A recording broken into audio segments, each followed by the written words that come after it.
en termes d'organisation, vu que vous avez traité le point 7 et le point 8 en même temps, moi je prendrais plutôt un peu plus de temps pour rentrer sur le détail de la partie fonderie.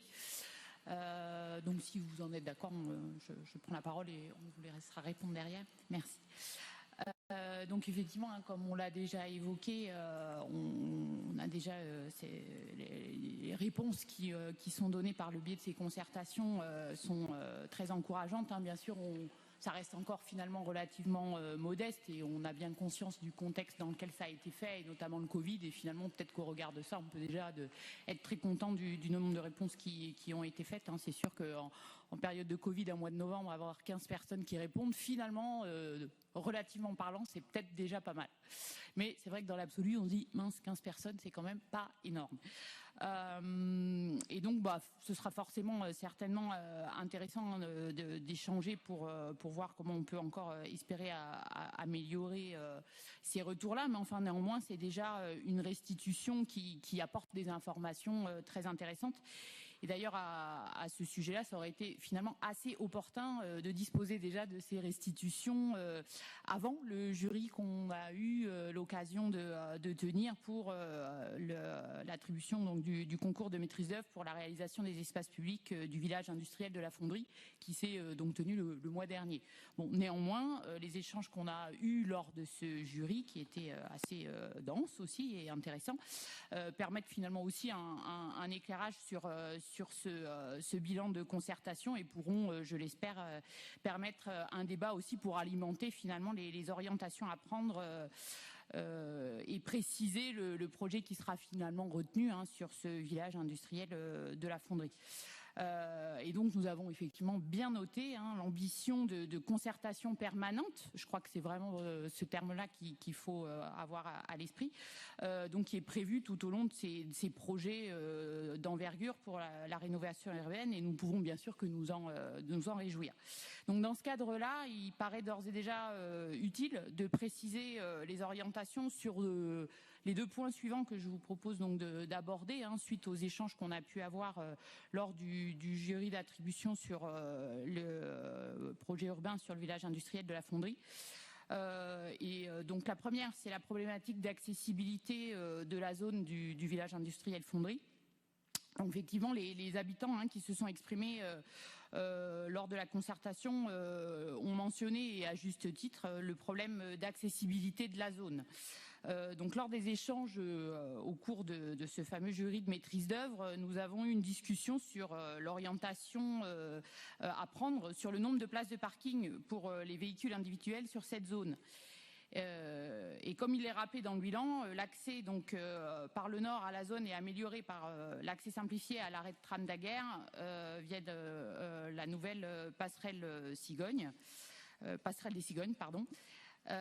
Et par ailleurs, comme il l'est rappelé aussi dans la délibération qui sera passée tout à l'heure en bloc sur la zone gare, il y a aussi un parking silo qui est prévu d'être construit au sud de la zone. Et comme vous l'aviez indiqué, Madame Bonny da Silva, lors du jury, en votre qualité d'adjointe à la voirie, globalement, la zone a un bilan excédentaire en termes de stationnement globalement sur cette zone-là.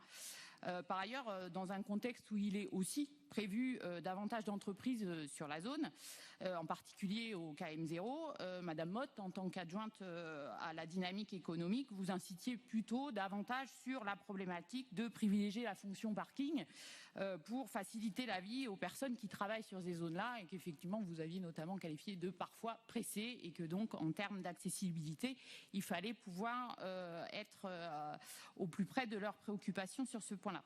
Il serait donc intéressant, et je vous remercie par avance, de nous confirmer finalement l'orientation globale que vous prendrez sur le nombre de places de parking prévues au cœur de cette zone et dans le cadre de cette réorganisation, car il s'agit très concrètement de se poser la question de la place plus ou moins prépondérante qu'on laissera pour la renaturation et la végétalisation de ce site. L'autre point qui est important aussi, je pense, d'aborder, c'est l'accès à l'eau.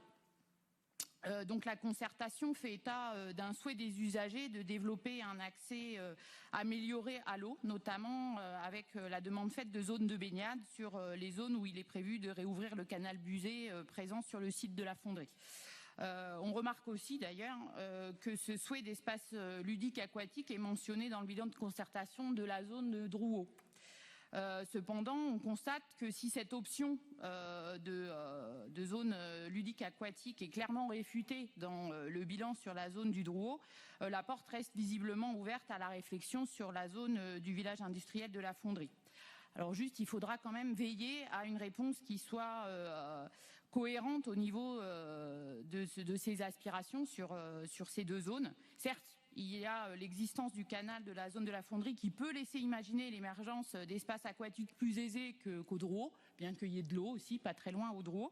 Mais voilà, néanmoins, je pense qu'il faut quand même être vigilant aussi à bien identifier et préciser les débits réels moyens qui pourront circuler pour ne pas être non plus pas trop attendre de cette valorisation des effets bénéfiques de la présence de l'eau dans la zone de la Fonderie avec le canal, et rester quand même assez lucide sur ce qui pourrait être réellement fait sans risque d'investir sur des aménagements conséquents qui ne sauraient être durables dans le temps et véritablement efficaces pour lutter contre les îlots de chaleur si on veut encore faire autre chose aussi avec l'eau qui pourrait être présente.